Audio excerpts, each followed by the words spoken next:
sembahyanglah kamu sebagaimana sembahyangnya orang yang mengucapkan selamat tinggal. Artinya apa? Kita sembahyang zuhur, kita berkeyakinan, kita berprinsip bahwa zuhur ini akhir sembahyangku, asar belum tahu. Nah, ini salah satu cara untuk membuahkan khusyuk di dalam sembahyang.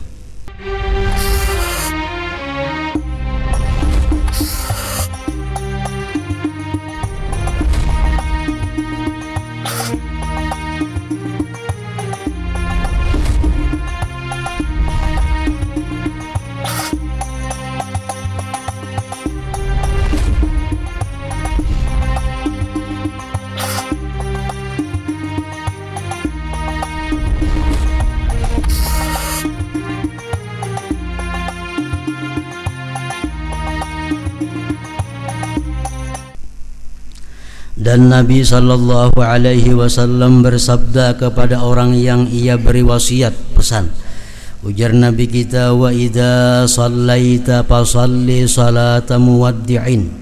Artinya apabila kamu salat, maka salatlah dengan salat orang yang mau berpamitan, meninggalkan, yakni meninggalkan dirinya, meninggalkan hawa nafsunya, dan meninggalkan umurnya, berjalan menuju tuannya. Sembahyanglah kamu sebagaimana sembahyangnya orang yang mengucapkan selamat tinggal. Artinya apa? Kita sembahyang zuhur, kita berkeyakinan, kita berprinsip bahwa zuhur ini akhir sembahyangku, asar belum tahu. Nah, ini salah satu cara untuk membuahkan khusyuk di dalam sembahyang. Aku sembahyang asar. Sembahyang asar ini adalah sembahyang yang terakhir dalam umurku. Sembahyang maghrib belum tahu sampai ke sana umur. Nah, kalau sembahyang asar pasti sangat hati-hati, pasti sangat perhatian, karena ia menganggap ini asar sembahyangku yang terakhir dalam hidupku. Maghrib belum tentu, isya apalagi. Nah, itu pesan Nabi kepada seseorang, shalli wa idza shallaita fasalli salata muwaddi'in. Ya ayyuhal insanu innaka kadihun ila rabbika kadham famulaqih. Suratul Insyikak ayat 6. Artinya, wahai manusia, sesungguhnya kamu telah bekerja dengan sungguh-sungguh menuju Tuhanmu, maka pasti kamu akan menemuinya. Allah Ta'ala berfirman, wattaqullaha wa yu'allimukumullah. Artinya, dan bertakwalah kepada Allah dan Allah mengajarmu. Dan Allah Ta'ala berfirman, wattaqullaha wa'lamu annakum mulaquh. Artinya, dan bertakwalah kepada Allah dan ketahuilah bahwa kelak akan menemuinya.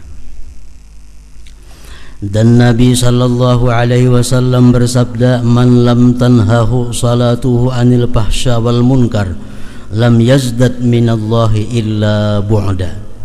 Artinya, barang siapa yang salatnya tidak mencegahnya dari kekejian dan kemungkaran, maka tidaklah bertambah dari Allah kecuali jauh. Artinya, orang ini sembahyang, tiap hari sembahyang, tiap waktu sembahyang, tapi kemungkarannya tetap terus jalan juga. Sembahyang kada pernah ketinggalan, munkarnya pun kada ketinggalan juga. Nah, orang ini sebenarnya makin hari makin jauh dengan Allah Subhanahu wa Ta'ala, bukan makin dekat. Kenapa? Sebabnya itu menunjukkan bahwa sembahyang yang dilakukannya itu kada diterima oleh Allah Subhanahu wa Ta'ala. Sebab sembahyang yang diterima Allah pasti mencegah diri daripada berbuat munkar. Orang yang sembahyang itu diterima Allah, mantah hati berbuat yang haram. Orang yang sembahyangnya diterima Allah tertutup mulutnya untuk berkata-kata yang haram. Orang yang sembahyangnya diterima Allah tertutup telinganya mendengari yang haram. Kalau masih suka berkata yang haram, mendengar yang haram, pertanda sembahyangnya itu belum diterima oleh Allah Subhanahu wa taala.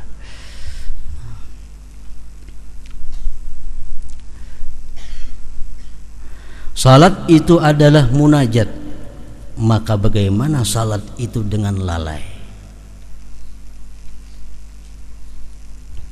Nah, jadi khusyuk sembahyang ini walaupun menurut sebahagian ulama merupakan hanya sunat muakkad, artinya kalau orang kada khusyuk sembahyangnya sah saja, cuma sembahyang itu kada bernilai pahala di sisi Allah Subhanahu wa taala dan kada meninggikan derajat kita di sisi Allah Subhanahu wa taala. Hanya sekedar melepaskan, menggugurkan kewajiban kita. Sembahyang panjang tapi kada khusyuk, lebih baik sembahyang pendek tapi khusyuk. Makanya ujar Nabi kita kepada sahabat beliau Sayyidina Muaz, waktu Muaz ini menjadi imam, ayatnya panjang-panjang. Nah, sehingga orang di belakang marah kepada Sayyidina Muaz itu. Akhirnya mereka melapor kepada Rasulullah. Nah, Rasulullah memanggil Sayyidina Muaz, "Ikam kalau sembahyang jadi imam, bal yukhaffif, inting-inting, jangan panjang, karena di belakang itu ada orang yang punya hajat, di belakang ada orang yang kada tahan berdiri lawas, di belakang ada orang yang anaknya sedang guring di rumah, barangkali bangun, di belakang ada orang yang sedang bermasak, macam-macam." Jadi makmum di belakang ini hatinya terganggu. Imam ini panjang baca-bacaan ayatnya, surahnya. Nah, itu mengurangi akan kekhusyuan sembahyang yang di belakang. Jadi sembahyang itu apalagi berjamaah, apalagi makin banyak jamaahnya, makin pindik sembahyangnya, supaya bisa menambah kekhusyuan, kadang mengganggu pikiran orang yang di belakang. Apalagi di belakang harinya panas, misalnya imam saling panjangan membacaan, jelas ada khusus menahan panas itu. Atau harinya di belakang hari hujan, imam bacanya panjang, nah ini mengganggu sembahyang nah di belakang. Pokoknya makin banyak jamaahnya, makin pendek bacaannya. Imam Jumat kah, jangan bulagu-lagu ha. Di belakang tuh kada semuaan katuju mendengar lagu. Nang mana batis manggatar kada tahu lagu baik laginya. Nah, nahan batis sudah. Jadi bila imam Jumat makin banyak jamaahnya, makin pendek. Latih kayak di Makkah sembahyang Jumat, qul ya qul wallah, ya kadang-kadang ayatnya jamaahnya banyak. Nah, orang macam-macam manusia. Nah, kalau sembahyang saurangan sama laman kada apa-apa itu aja, bagi Qur'anan baca, ada jadi masalah. Nah, jadi kita bukan hanya disuruh berusaha supaya kita khusyuk, dan kita berusaha orang lain pun juga supaya khusyuk makmum itu. Bakar bin Abdullah berkata, "Hai anak Adam, apabila kamu mau masuk kepada tuanmu tanpa izin dan kamu berbicara tanpa penterjemah, maka kamu dapat masuk." Lalu ditanyakan, "Bagaimanakah hal itu?" Ia menjawab, "Kamu sempurnakan wudukmu dan kamu masuk ke mihrabmu, maka ketika itu kamu telah masuk kepada tuanmu tanpa izin dan kamu berbicara kepadanya tanpa penterjemah." Artinya sembahyang itu adalah menemui Allah. Kita sembahyang itu kita menemui Allah. Nah, kita bermunajat kepada Allah, berdialog kepada Allah, minta sesuatu kepada Allah dalam sembahyang itu. Dari Aisyah radhiyallahu anha berkata, adalah Rasulullah sallallahu alaihi wasallam berbicara kepada kami dan kami berbicara kepadanya. Apabila datang salat, maka seolah-olah beliau tidak mengenal kami dan kami tidak mengenalnya, karena sibuk dengan keagungan Allah Azza wa Jalla. Artinya Nabi itu dikisahkan kalau Sayyidin hendak sembahyang, seolah-olah Sayyidin itu kada patuh lagi lawan kami, seolah-olah kami gak ada patuh lagi lawan sidin. Kenapa? Karena Nabi kita waktu hendak sembahyang itu sidin terbayang keagungan Allah, sehingga yang lain ini kada tahiraukan lagi, kada tahirani lagi.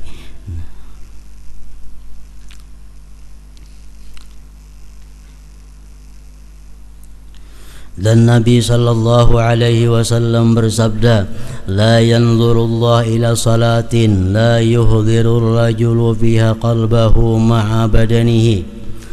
Artinya Allah tidak memandang kepada salat seseorang yang padanya ia tidak menghadirkan hatinya bersama badannya. Kita sembahyang, awak kita di masjid, tapi hati kita kadang-kadang di kebun. Awak kita sembahyang di masjid, hati di rumah tertinggal. Kadang-kadang kita sembahyang di masjid, hati kita di sepeda motor, perhatian di sepeda motor bebalapan. Nah, sembahyang di masjid, hati di warung. Nah, Allah kada memandang kepada sembahyang itu. Allah kada menoleh, kada menilai. Allah tidak memandang kepada salat seseorang yang padanya ia tidak menghadirkan hatinya bersama badannya itu. Jadi seapa kita kawa menghadirkan hati di dalam sembahyang, nasa itulah sembahyang kita yang diterima oleh Allah Subhanahu wa taala. Hadis mengatakan laisa lil abdi min salatihi illa ma aqala minha. Tidak ada bagi seorang hamba dari sembahyangnya itu melainkan yang ia sadar daripada sembahyangnya itu. Jadi sembahyang kita ini di sisi Allah kadang-kadang sempurna. Kadang-kadang hanya rukuknya dinilai Allah karena waktu rukuk kita ingat. Kadang-kadang hanya sujudnya di sisi Allah karena waktu sujud kita ingat kepada Allah. Yang lainnya kada dinilai. Pokoknya Allah hanya menilai sembahyang itu yang kita ingat kepadanya.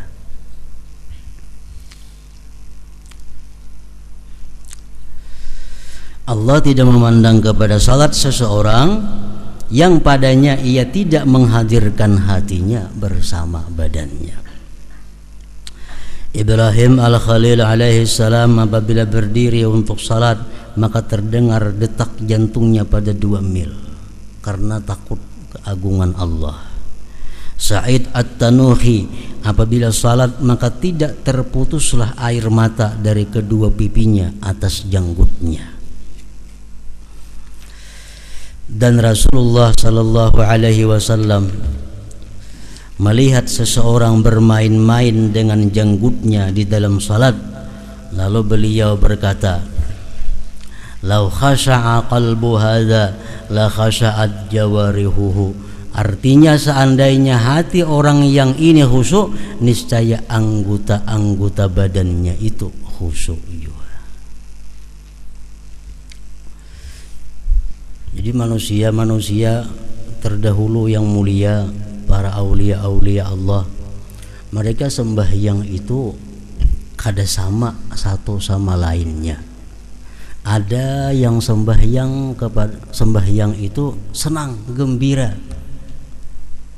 hatinya nyaman menghadap Allah. Ada juga yang sembahyang itu tertangis, kayak tadi kan ada tangis membasahi janggutnya. Nah, ini kenapa berbeda? Sembahyangnya sama, Tuhannya yang disembah sama.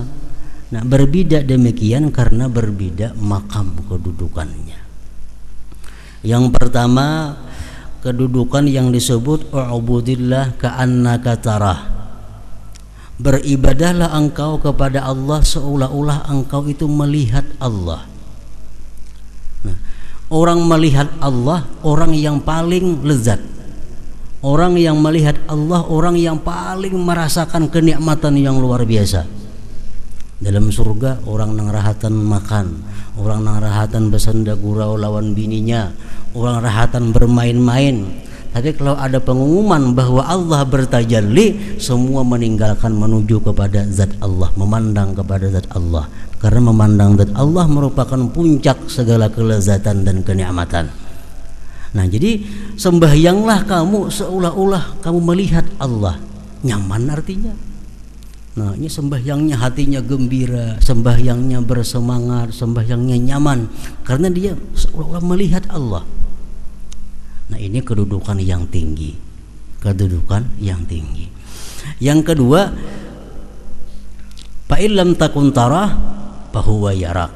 Jikalau engkau kada bisa seolah-olah melihat Allah, itu kada bisa kita macam itu. Ambil yang kedua, Allah melihat engkau.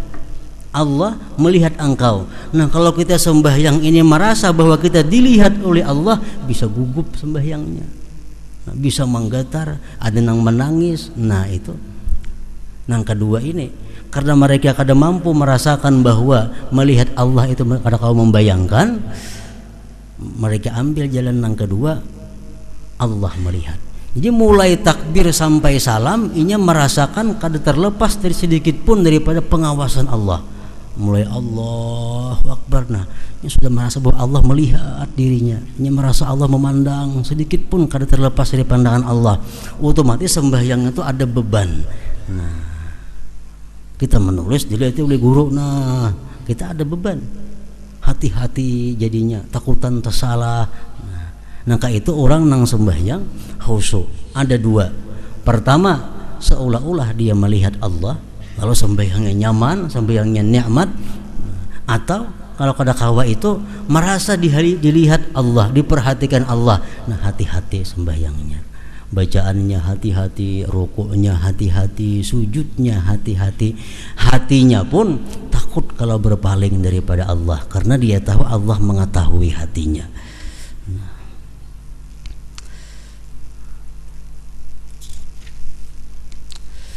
Diriwayatkan bahwasanya Hasan Al-Basri melihat kepada seseorang yang bermain-main dengan kerikil.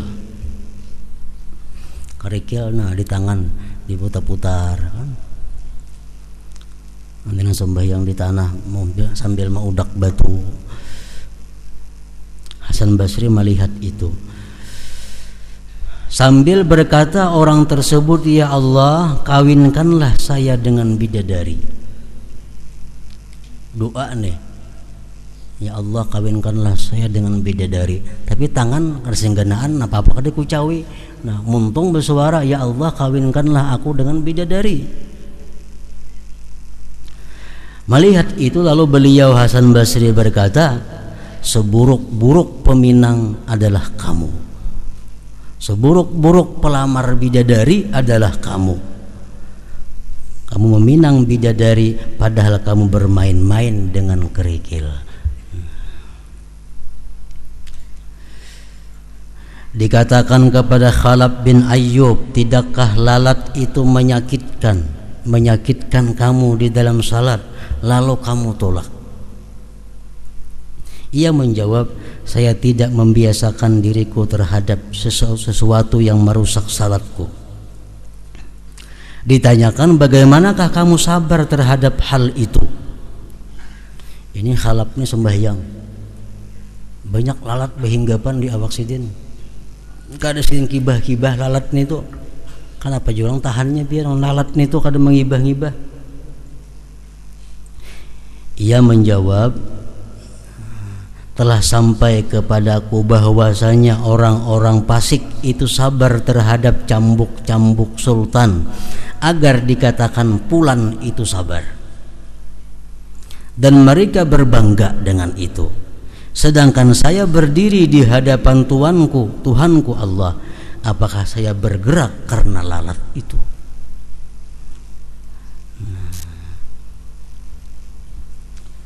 Nyamuk ada di mana kah Anda? Kada wani menapak nyamuk rahatan sembahyang tu mangibah. Kenapa sebabnya? Karena merasa bahwa sembahyangnya ini diperhatikan oleh Allah. Kada boleh bergerak kecuali kepada yang disuruh oleh Allah. Nah, itu bagian daripada khusyuk juga.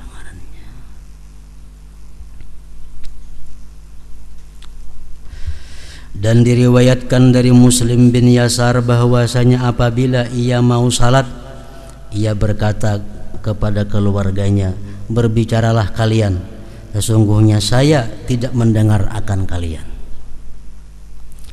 Sidin tuh amun kada sembahyang, Muslim bin Yasar nih, kalau Sidin tuh kada sembahyang, anak Sidin ribut, Sidin sarik. Tapi kalau Sidin sembahyang, anak Sidin ribut, Sidin kada apa-apa lagi. Entah paling lawan kita kalau. Kenapa sebabnya? Karena kalau sudah sembahyang, Sidin kada merasa lagi melihat sesuatu, mendengar selain daripada Allah Subhanahu wa taala.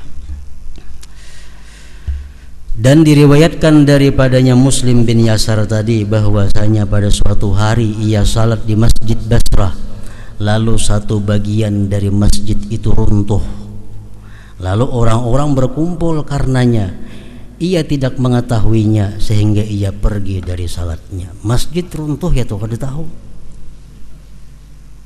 Kenapa? Karena saking mengagungkan, mentakzimkan Allah Subhanahu wa taala. Nah, itu merupakan bagian juga daripada kehusyuan seseorang. Nah, jadi khusyuk sembahyang artinya kada akan bisa kita dapatkan kalau kada melalui ilmu dan latihan. Kayaknya di pertengahan kitab ini secara luas rinci Imam Ghazali mengajari kayak apa cara-caranya supaya khusyuk itu. Nah, jadi mesti ada ilmu kayak apa caranya supaya khusyuk dan ada latihannya. Ilmunya ada, mau kada dilatih kada kawa juga khusyuk itu. Nah, jadi ilmu, pelajari ilmunya, mulai ilmu sembahyang, makna-makna zikir, ketahui makna zikir Rabbighfirli, tahu maknanya Rabbighfirli warhamni. Nah, pelajari itu maknanya apa. At-tahiyatul mubarakatus salawatut thayyibatu lillah itu maknanya apa, dipelajari. Nah, sudah dipelajari makna-maknanya semuaan, hanya dilatih kayaknya caranya. Dengan demikian kita bisa mendapatkan khusyuk ini. Ila hadratin Nabi sallallahu alaihi wasallam. Al-Fatihah.